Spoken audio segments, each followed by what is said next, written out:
Welcome to శాస్త్రివి. నేను మీ సుప్రియ. చాణక్యుడి గురించి చాలా మందికి తెలుసు. చాణక్యుడు చెప్పే ప్రతి విషయం కూడా మన జీవితంలో ఎంతో ఉపయోగపడుతుంది.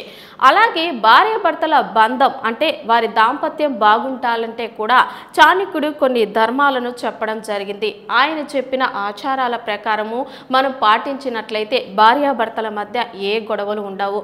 ముఖ్యంగా భర్త ఈ విషయాలు పాటిస్తే ఖచ్చితంగా భార్యతో ఆయన ఎంతో సంతోషంగా ఉంటాడు. అదేవిధంగా భార్య కూడా చాలా సంతోషంగా ఉంటుంది. గొడవలు అనేవి కూడా ఉండవన్నమాట. ఇంతకీ చాణక్యుడు చెప్పిన ఆ సూత్రాలేంటో మీకు తెలుసా? ఇప్పుడు వాటి గురించే నేను చెప్పబోతున్నాను. మనము ఎప్పుడూ కూడా భార్య విషయంలో గౌరవంగా ఉండాలి అనేది చాణక్యుడు చెప్పాడు. అంటే ముఖ్యంగా భర్త భార్యను గౌరవించాలి. ఎప్పుడైతే నలుగురిలో భర్త భార్యను గౌరవిస్తాడో అప్పుడు ఆమె ఎంతో సంతోషంగా ఉంటుందట. అదేవిధంగా భార్యాభర్తలు సమానం. ఇప్పటి కాలంలో చాలా వరకు ఒకరికొకరు సమానం అనే అనుకుంటున్నారు. కానీ పాత కాలంలో అలా ఉండేది కాదు. భర్త గొప్ప, భార్య అంత గొప్పది కాదు, భర్త చెప్పిన మాట వినాలి అలా చెప్పేవారు. కానీ అప్పట్లోనే చాణక్యుడు ఈ విషయాన్ని చెప్పడం జరిగింది.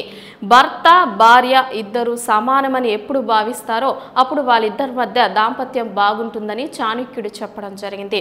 అదేవిధంగా భార్యకి భర్త రక్షణగా ఉండాలి. అంటే భార్య భర్త దగ్గర సేఫ్గా ఉండాలని ఎప్పుడు ఫీల్ అవుతుందో అప్పుడు భార్యాభర్తల బంధం బాగుంటుందట.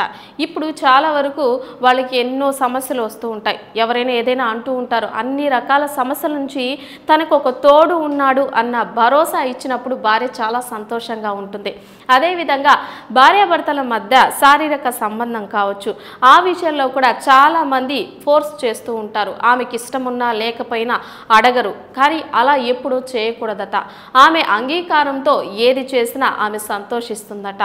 సో ఈ సూత్రాలన్నీ పాటించినట్లయితే దాంపత్యం చాలా బాగుంటుందట. భార్య సంతోషంగా ఉంటుంది. ఎప్పుడైతే ఇల్లాలు సంతోషంగా ఉంటుందో ఇల్లు కూడా అంతే బాగుంటుంది. ఏదైనా సంతోషంతోనే మనం రాబట్టుకోగలం. కానీ ఏది కోపంతో మనం సాధించలేమనేది ఈ తార్కాణాల నుంచి మనం తెలుసుకోవచ్చు. సో చాణక్యుడు ఎప్పుడో చెప్పిన మాటలు మనకి ఇప్పుడు కూడా ఉపయోగపడుతున్నాయి.